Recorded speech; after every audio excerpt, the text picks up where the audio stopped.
गुरुदेव के परम पावन चरणों में मेरा कोटिश नमोस्तु वंदन।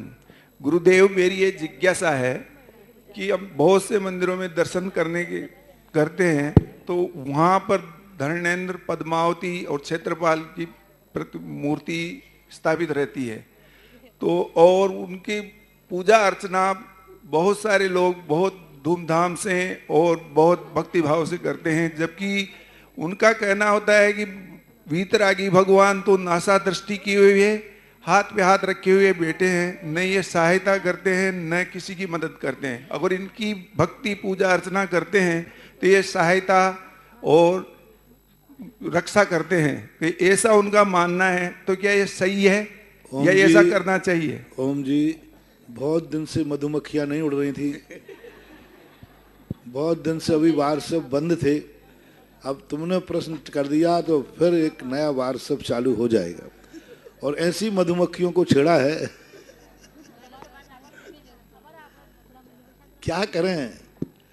वीतरागी भगवान ये चौकीदार हैं, दरवान दरवान कहलाते हैं, रक्षक देव कहलाते हैं। जैसे अपने यहाँ रक्षक बोलते ना, इनको रक्षक देव। तो रक्षक देव का अर्थ क्या? वो स्वयं के भक्तों की रक्षा नहीं करते, भगवान के भक्तों की रक्षा करते हैं।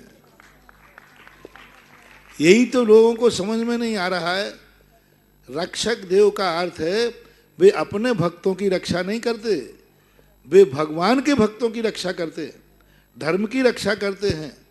और जो भगवान की स्वयं की रक्षा करने के लिए कदापि नहीं होते, ये सम्यक दृष्टि देव होते हैं। ये अपनी पूजा कभी नहीं करवाएंगे। कोई भी भारत का ऐसा सम्यक दृष्टि नहीं, अवरत सम्यक दृष्टि, जो अपनी पूजा करवा ले वे, आरती उतरवा ले वे, श्रीफल चढ़वा ले वे, क्योंकि अविरति हैं, असंयमी हैं। 5 पापों में से अभी एक भी पाप का उनका त्याग नहीं है, संयम की वहाँ गंध भी नहीं है। ऐसी स्थिति में वो कैसे सम्यक दृष्टि अपनी पूजा अर्चना कराएंगे?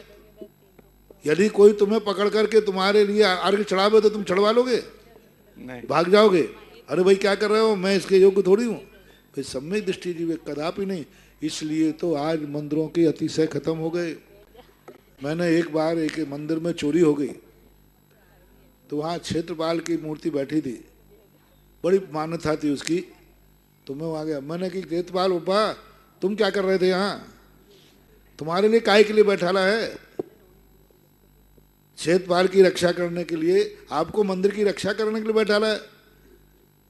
तो अब कहाँ से क्या मेरे मन में उत्तर आया, भी को आया, जैसे क्षेत्रपाल ने कहा हो, मैंने तो मंदिर से ड्यूटी से रिजाइन दे दिया। मैं ड्यूटी पे हो ही नहीं बाबा जी, आप मुझे दोष दे रहे, मैं ड्यूटी पे नहीं हूँ, मैं तो रिजाइन दे चुका हूँ। मैंने क्यों रिजाइन दे दिया? बोले लोग भगवान के स्थान पर मुझे पूजने पड़े, पूजने लगे, तो मैंने कहा इन मूर्खों के यहाँ से भागो, क्योंकि जो उस पद के योग्य नहीं है फिर भी अपनी पूजा करवा ले तो होंती लुल्ल मुया, वे लूले लंगड़े अंधे बहरे होते हैं। तो मुझे लूला लंगड़ा थोड़ी होना है। ये तो भगवान की पूजा के स्थान पर मुझे अर्घ्य चढ़ा रहा है, मेरी आरती उतार रहा है भगवान के सामने।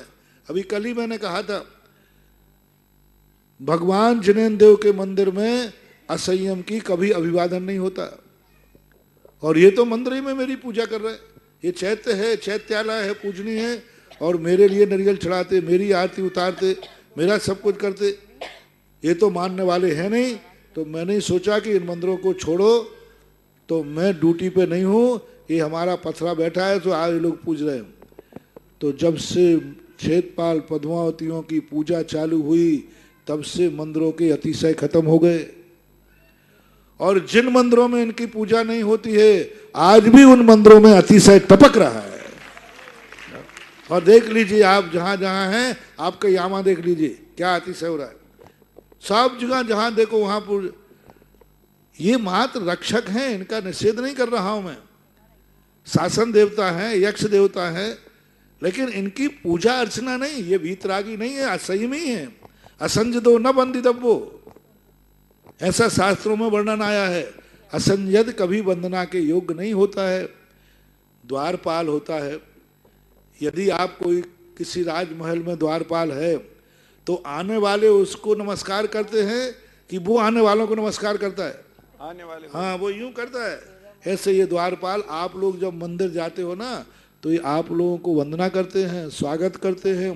आपको इनकी नहीं करना चाहिए, क्योंकि ये दरबान हैं, ये द्वारपाल हैं, ये रक्षक हैं और भगवान की। जैसे एक उदाहरण मैं सदा देता हूँ, आपको यहाँ ड्यूटी पर पुलिस वाला चाहिए, तो कहीं पुलिस वाला घूम रहा हो तो उससे कहना, एक कांस्टेबल मेरे यहाँ ड्यूटी पे आ जाना, आ जाएगा?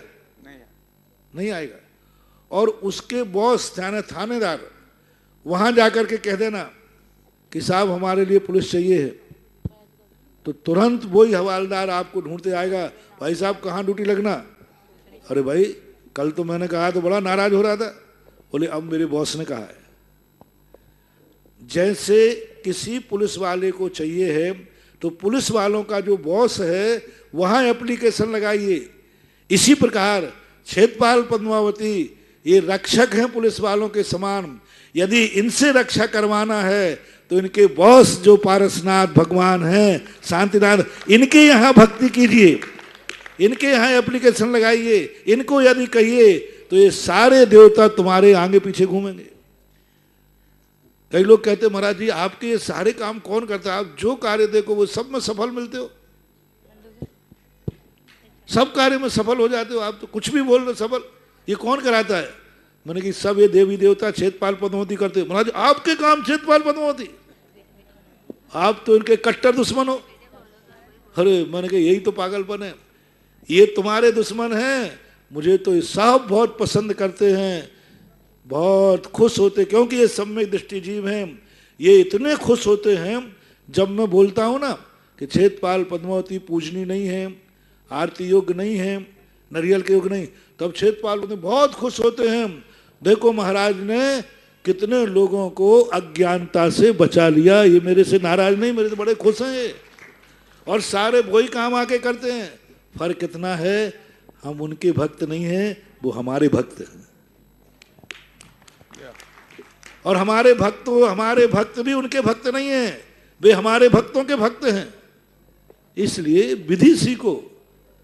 ये पक्का है कि जितने भी अतिशय हुए वो यक्षिणियों ने किए, 48 तारे टूटे, जो भी घटनाएं मिलती हैं, लेकिन उनकी पूजा करने से नहीं। ड्यूटी पे पुलिस वाला ही आएगा, सुरक्षा पुलिस वाला ही करेगा, इसमें कोई संदेह नहीं है। सुरक्षा पुलिस वाला ही करेगा, पक्का है। लेकिन पुलिस वाला आएगा किसके कहने पर? हेड के कहने। बस इसी प्रकार ये शासन देवता ही रक्षा करते हैं। लेकिन आएंगे कब? जब तुम जिनेन्द्र देव की पूजा भक्ति करोगे। पूरे भक्तांबर पाठ में देखिए जो भी कहानी रही होगी, 48 ताले टूटे चक्रेश्वरी देवी ने तोड़े, लेकिन पूज्यवर मानतुंग आचार्य महाराज ने पूरे 48 काव्यों में एक भी चक्रेश्वरी का नाम भी नहीं लिया, याद भी नहीं किया, किसी देवी देवता को याद नहीं किया। उन्होंने मात्र आदिनाथ भगवान की स्तुति की, स्तुति आदिनाथ भगवान की थी, और देवताओं ने आके रक्षा कर दी।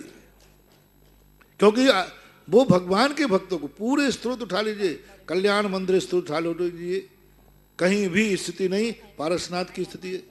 भक्तांबर स्तोत्र, एक ही भाव स्तोत्र, विशापाहार स्तोत्र, जितने प्राचीन आचार्य कृत स्तोत्र हैं उनमें सब में भगवान की स्तुति की गई है।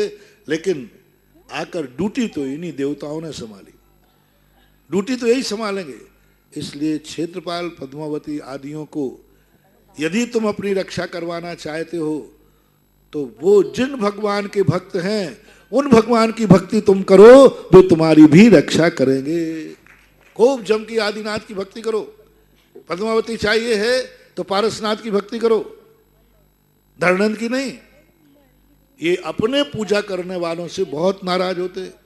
आप स्पष्ट देख लीजिए, जिन जिन प्रांतों में, जैनियों की बात कर रहा हूं, जिन जिन प्रांतों में धर्णन पद्मावती आदियों की पूजा होती है उन प्रांतों में गरीबी ज्यादा है। जैनियों में आप देख लेना, इतने गरीब, बहुत ज्यादा गरीबी है। आप जिन कुछ प्रांत देख लिए, साउथ देख लीजिए, घर घर में इनकी पूजा होती है, हर मंदिरों में इनकी पहले पूजा होती है।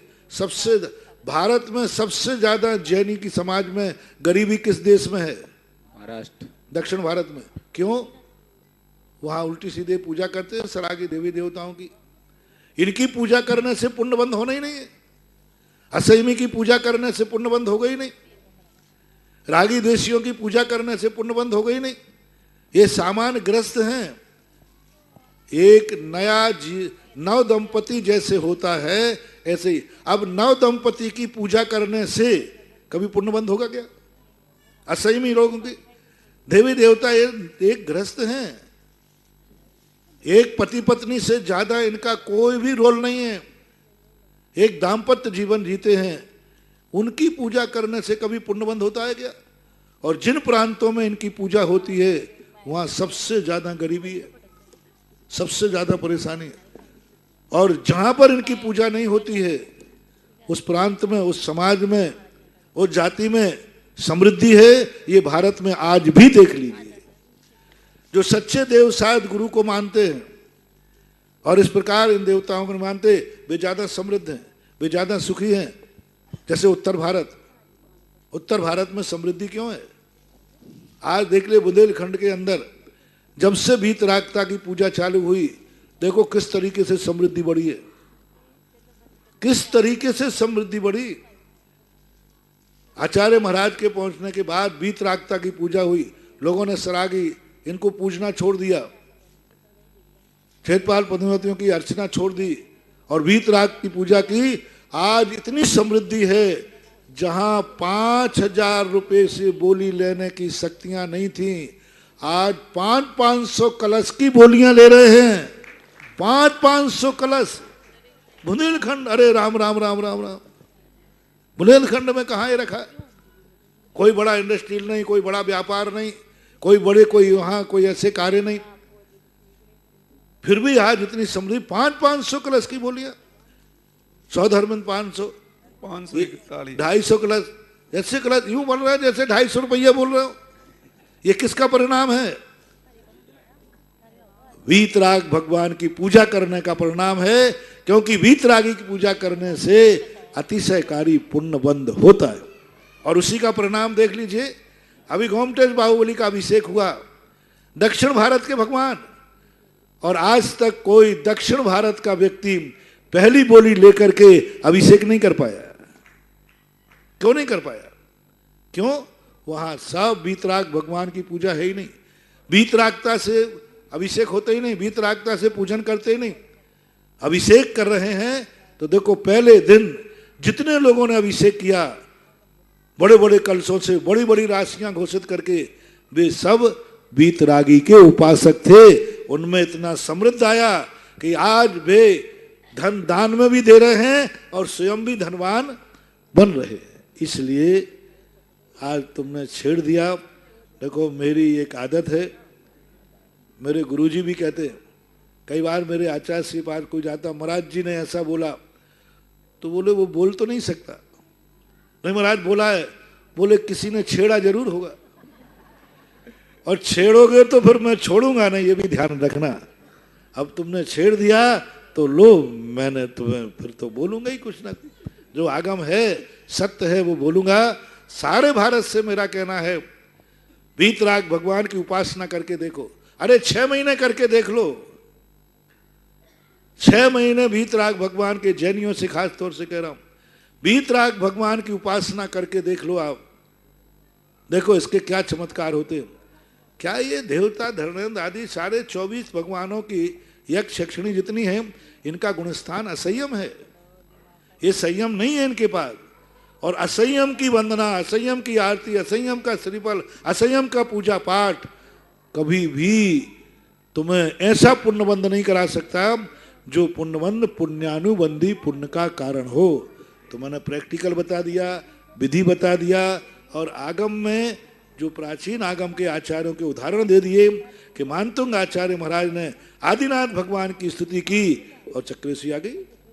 थानेदार कोई एप्लीकेशन लगाया, कांस्टेबल आ गया, अपने आप आ गया, बुलाया ही नहीं हमने तो थानेदार साहब को कहा था, एसपी साहब को कहा था, उन्होंने आ गए, भाई गार्ड आ गई। अब गार्ड को अपन ने कहा ही नहीं, बात ही नहीं, हम पहचानते ही नहीं, गार्ड को तुम पहचानते नहीं, मां तुम्हारी पहुंच मूल थाने तक है, आपको कांस्टेबल को पहचानने की जरूरत भी नहीं है। इसी प्रकार देव समंतभद्र महाराज ने कहा तुम सच्चे देवसाद गुरु को पहचान जाओ, फिर इन देवी देवताओं को पहचानने की जरूरत नहीं, ये तो अपने आप तुम्हारी रक्षा करने के लिए खड़े रहेंगे। पूरे रत्नगण श्रावकाचार में पूज्यवर समंतभद्र महाराज ने एक स्थान पर भी कहीं तो लिख देते, श्रावकाचार लिख रहे थे। तुम कहो महाराज आप मुनियों की बात अलग है, वो तो श्रावकाचार था, श्रावकाचार में कहीं तो लिख देते, नहीं, उन्होंने देव शास्त्र गुरु के संबंध में लिखा और 3 मूर्ताओं से रहित लिखा। इतना ही संक्षेप बहुत है, इतने ही में तो माहौल गर्म हो गया। अब आगे देखते हैं। नमोस्तु महाराज। ऐश्वर्या जी जैन, इनके पश्चात